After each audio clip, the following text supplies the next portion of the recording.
तो आज की कक्षा हम लोग प्रारंभ कर रहे हैं। ध्यानपूर्वक यहाँ पे लिखे हुए पद्य खंड को आप देखेंगे और इसके बाद इस पर जो आधारित प्रश्न है उनका हम लोग हल करेंगे। ठीक है, तो देखिए लिखा गया है गुना गुण गेशु गुणः भवन्ति ही ते निर्गुणः प्राप्य भवन्ति ही दोषः सुस्वादु तोया प्रभवन्ति नद्ध समुद्रमाशाद भवन्तः पेयः।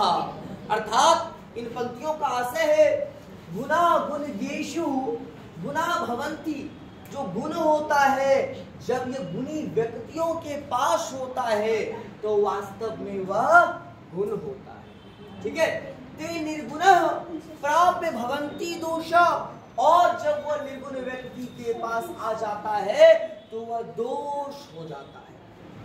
तात्पर्य समझेंगे, जैसे मान लीजिए आपको आईटी सेक्टर का बहुत अच्छा मतलब जानकारी है और आप अच्छे व्यक्ति हैं तो आप उसका सदुपयोग कीजिएगा, है ना।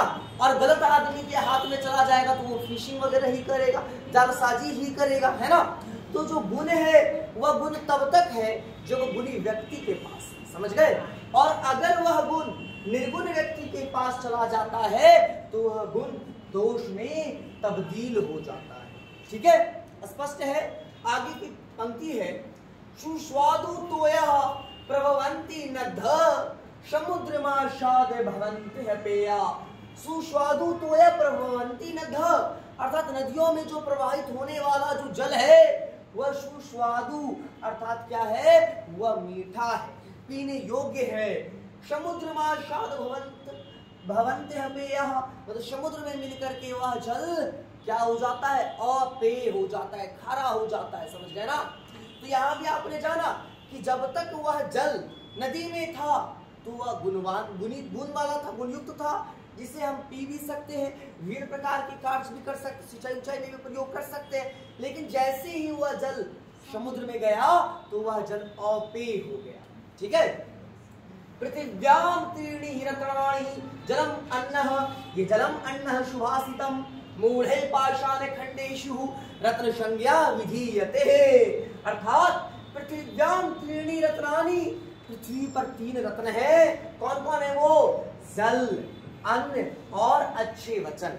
जल, अन्न और अच्छे वचन, ये पृथ्वी पर तीन रत्न है। मूढ़े पाषाण खंडेषु रत्न संज्ञा विधीयते, लेकिन जो मूर्ख व्यक्ति होता है वह पाषाण खंडेषु मतलब पत्थर के टुकड़े को भी रत्न संज्ञा विधीयते, रत्न की उपाधि देता है।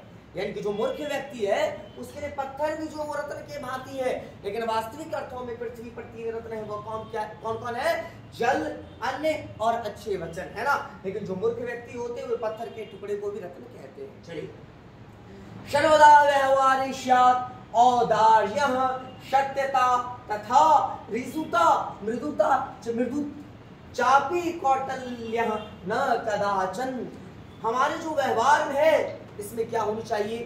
उदारता होनी चाहिए, सत्यता होनी चाहिए, सरलता होनी चाहिए। ऋजुता मतलब सरलता, सत्यता तो जान ही रहे हैं, है ना। तो हमारे व्यवहार में क्या होना चाहिए?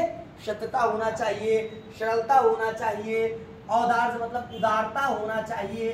ठीक है, और हमारा जो व्यवहार है वह कभी भी कौटिल्य नहीं होना चाहिए, कुटिल नहीं होना चाहिए। एक नाम तो आपने सुना ही होगा, चाणक्य, कौटिल्य का नाम सुना होगा।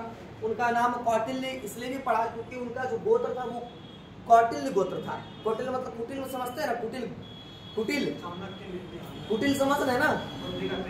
कुटिल नहीं, कुटिल अच्छा शब्द नहीं है, वो कुटिल गोत्र के जिसलिए उनका नाम कौटिल्य पड़ा है, समझ गए। हाँ, दूध साइंस में, दूध वगैरह साइंस में होता है। हाँ चलिए, दोष, अब हम लोग सवालों को हल करते हैं। दोषा भवन्ति के दोष क्या होते हैं? तो देखिए, निर्गुणा दोषा भवन्ति के निर्गुणा, यहाँ देखिए निर्गुणा भवन्ति दोषा, है ना, लिखा है ना। चलिए, मूर्खेभ्यः रत्नम अस्ति, मूर्खों का रत्न कौन सा है? पाषाण है, पत्थर भी उसके लिए क्या है भैया? रत्न ही है ना।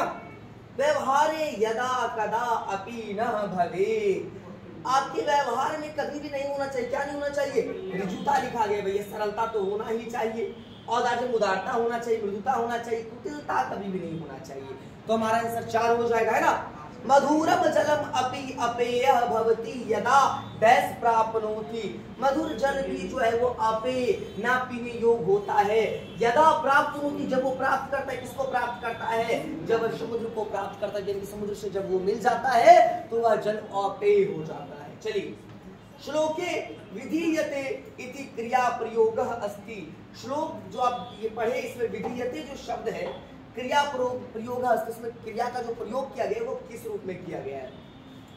तो भावम विधीयते अनुश्रुत। देखिए यहाँ हम लोग कल लाइन्स को देखते हैं, विधीयते लिखा है ना, तो कहाँ पे लिखा गया है विधीयते? कहाँ पे लिखा गया है? अनुशुना भवन्ति तेलुना प्राप्य भवन्ति दोषाः शुश्वादु। किसके नीचे? रत्न संज्ञा विधीयते। रत्न संज्ञा जो भवन्तु पेयः है ना, यहाँ रत्न संज्ञा विधीयते, इनकी विधीयते, वो रत्न की संज्ञा देते हैं। किसको संज्ञा देते हैं? पाषाण को, पत्थर को। तो किसे या किसको से जो जवाब आपको मिलेगा वो कर्म है। तो यानी कि आपका आंसर क्या हो जाएगा? कर्म पद के अनुसार इसका प्रयोग किया गया विधीयते शब्द का। ठीक है, चलिए आगे जो शब्द है हमारा सरल्यम इति अर्थे की पदम प्रयुक्तम।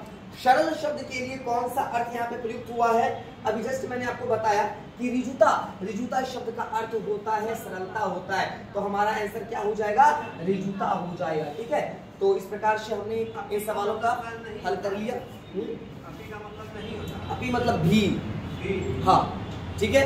आज की कक्षा के लिए धन्यवाद, पुनः अगली कक्षा में मिलते हैं।